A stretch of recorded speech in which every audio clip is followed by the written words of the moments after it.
Hello everybody and welcome to this video. In very short, this video is about talking about Pica Tinny first and then showing you how to create a Pica Tinny in Fusion 360. For those who don't know what is a Pica Tinny, this is this. So Pica Tinny is just this rail that allow you to put some module on it, like this, up, just like this, and there is some, you can put some holes to be able to lock it like this, and it don't move anymore, like this. You have holes on the top, you have holes on the side, for example here, that allow you to lock from those little hole, and that's amazing because when you have the good screw, or if you want, you can also press on the side here to be able to make that hold that. So it's a really good format that we apparently have from America, who decided to ask to have this standard format to be able to put some module on the weapon. But me, I'm not using it for the weapon, I'm using it for VR and technology. For giving you an example, here is my Arduino box. So the idea is that I put here some hardware like gyroscope, accelerometer and stuff like this. And in this box I have an Arduino Leonardo with the power over there. And if I don't like this stuff, I can remove the screw over there. I remove that and I put another box, or I unscrew here and I can switch from Arduino to something else. And yes, it has a shape of a gun because I need to hold it and I use a gun holder. But that's the idea, is that Pica Tinny, you can easily switch from the module, the rail, and it's just amazing. For me, the idea is to use it for virtual reality, to be able to clip some stuff on the controller or VR, but that's the idea. So that was for the introduction of why I love Pica Tinny STL. And so I did a project here that you can see, and in this project I have plenty of Pica Tinny formats and a sketch of a Pica Tinny. And so if you want this project that I'm showing you, you just go on GitHub, you look about this project, and you will have here the sketch for doing your own Pica Tinny, and you have the version and STL of the project, so you can just take the mesh and use it if you want. But it looks like this. So what you have to know is that this is the measurement I'm using based on what I found that kind is official, because there is some value and I don't know which I have to take, but that's the one I decided to use based on what I suppose is the standard. So here is what it looks like. So it has a base, it has a height of a base here that is dependent of those triangle, and so if you respect that you have the ability to do those kind of stuff. So here, see, first of all, you import that by doing insert.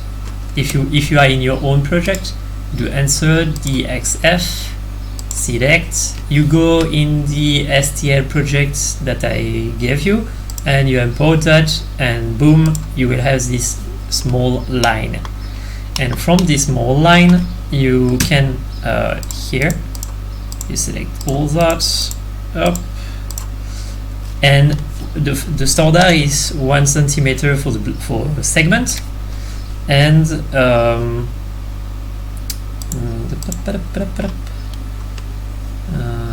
where are you? Visible, okay, and you have a hole of 5.25, so you hop, you do tac tac tac tac, This is not in the standard, but I prefer it to have some space to be able to have less friction and more space to do stuff. And here is an empty size like this, and ta-da!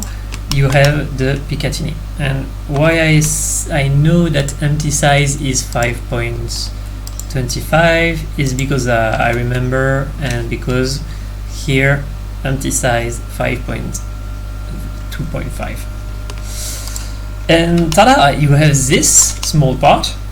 And now what you just need to do is you go here and network, you take this stuff, then you say that you want a block, you select this block, here you say that the direction is this one, and yep, up. And now, like this, space more.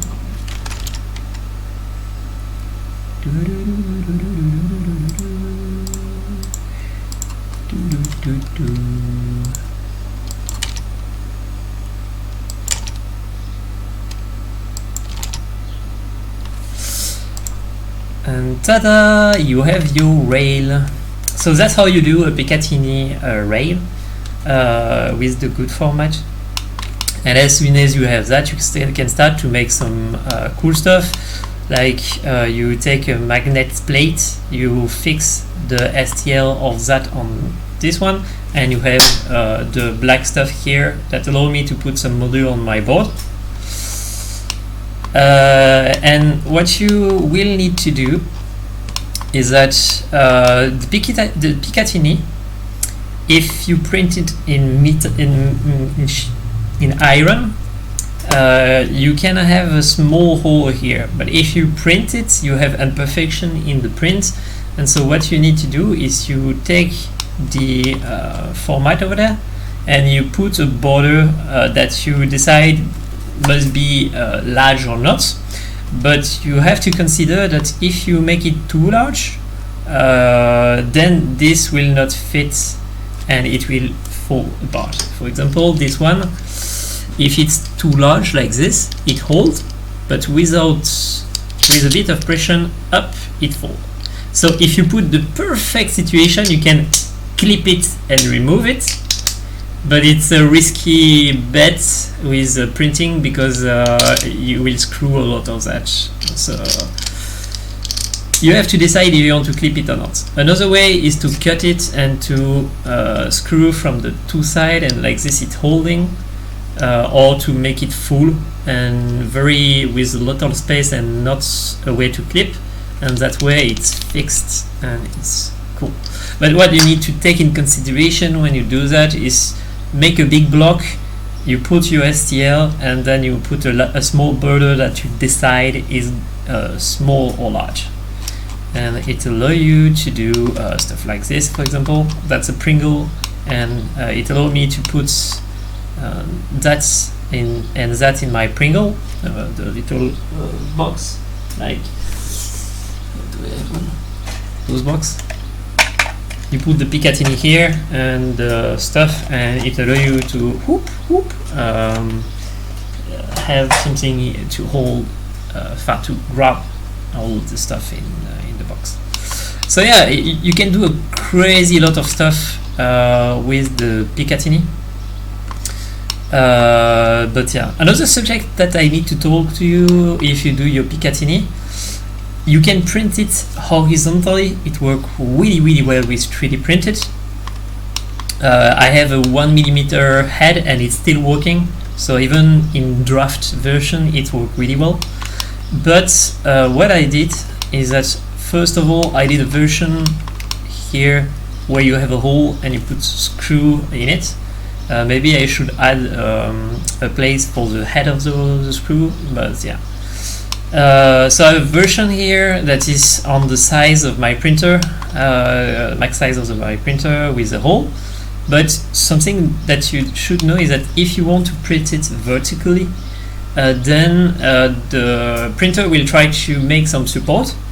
And if you try to have some support, it will be super hell to remove everything. So what I did is a version here of it's in the Git, in the repo online. I did a version here with a little bit of, as you can see, step to be able to for the printer to do this kind of stuff. But the step is not too large to avoid breaking the standard. And here, as you can see, for example, this one is, as you can see, there is a small step here, and it's not blocking, and it allows me to screw better because the screw will hurt this part, and so it will allow to hold it better. So yeah, for plastic it's perfect. For iron, I'm not sure it's a good idea to do that, but I did it and I'm pretty happy about it. And so yeah, I hope this video is useful to you. So just a reminder, if you look to this video until the end, you just take the sketch here, you extract all the face, then you remove those face, and you have basically a standard Pica Tinny for your project. Hope it's useful to you. Good luck, have fun, and may the code, oh no, the mesh be with you. I'm a programmer and that's not code, that's STL and 3D mesh, but yeah. Hope you have a good day. See you next time.